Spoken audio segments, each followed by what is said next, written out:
I want you to evaluate your tension, the tension that you are feeling right now in life, in leadership, or in your role here.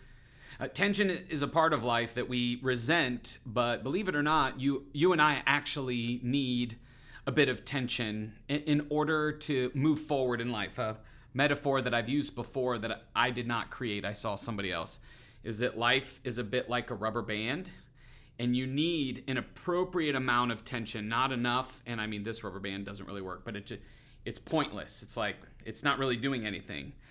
That's the way life feels. It doesn't feel meaningful or eventful. It feels depressing or empty, right?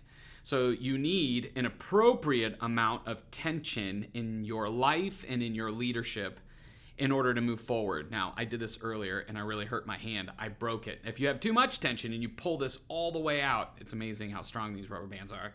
If you pull this all the way out, you'll break it. So both ends of the spectrum are unhealthy and unhelpful. And so where we need to learn how to live is living in life under some sort of tension. This is talked about in a book that I read last year, at the end of last year, called The Performance Paradox. If you're always thinking about what's next, if you're always trying to perform, if you're always focused on performance, your performance actually goes down. Too much tension. If you're not thinking about your performance and not learning at all, there's not enough. You're kind of stuck. And so what we need is we need to learn how to step into assignments that pull us out of our comfort zone, and we need space to be able to learn. So is that healthy tension? Just think about your tension right now. Do you feel like you have healthy tension? Do you feel like you're able to do a portion of your job relatively well, but then there's another part of your job that's just kind of stretching you in ways that is forcing you to learn and grow? That's about where you want to be. And when you feel like that with parenting, that's probably right where you want to be. And in your marriage, that's right where you want to be. It's just like physical exercise. You need to keep your body under some ongoing exercise. What is that? Tension, in order to continue to grow physically, to stay healthy, all of that stuff. If you think about Jesus sent out the disciples at about an early point in his ministry, sent out the 12 in pairs. He had been performing all of these miracles, and he looked at them and he said, now it's your turn. Now, if I were one of the disciples, I'm like, I've never performed a miracle or preached a message in my life. And you're going to send me out to towns, and people are going to expect you, but they're going to have me instead. That just doesn't feel right. Jesus put them under appropriate tension, sent them out. They went out, and when they came back, they went away for a little bit and unpacked everything that they had gone through, performing and then resting and learning, and performing and resting and learning. I think that's going to be really critical for you and for your leadership. But I also think it's critically important for the people that we're developing. Sometimes we want to take away all of the tension that they're experiencing because we don't want them to be uncomfortable. And instead, we need to learn how to appropriately, not foolishly, not prematurely, but appropriately put them in situations where there is a little bit of tension. Things might not go the way that they had hoped or expected.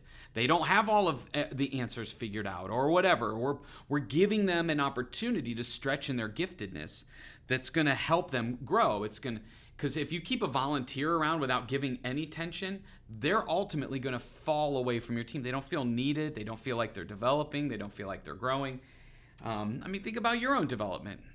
Some of what keeps you engaged is when you're given opportunities to stretch and grow and prove faithful in that new assignment. It's not just about getting new things. And I think those are things that I want you thinking about with the people that you're developing and the way that you're being developed. Evaluate your tension. Evaluate the tension of the people that you are calling up and inviting to step into more significant roles of leadership. And don't say they're no for them. Instead, allow a little bit of tension to help them mature spiritually, personally, in their leadership. And I think as they grow, they'll look back and they'll go, hey, I see what you did there. That was pretty impactful. We have a lot to celebrate right now. We've got people engaging with us. Mark Reading Plan, over 800 people have signed up. We're over 100 baptisms for the year, I think 107. And last year we were at 70-something. Our attendance is still really strong. Giving, God is providing for our church. And we've got new intern candidates that are going to be stepping into place. I got to meet many of them last Sunday. I think Sunday morning, was that it? No, Monday maybe? I can't remember. So if that's one of you and you're watching this video, welcome to the support raising process, which is a bit of tension. I know, it takes you out of your comfort zone. So excited and celebrating all of that. And then this weekend, we're going to help people who feel worn out, burned out, or like they've flamed out and just totally messed up. And rivers are a place of renewal.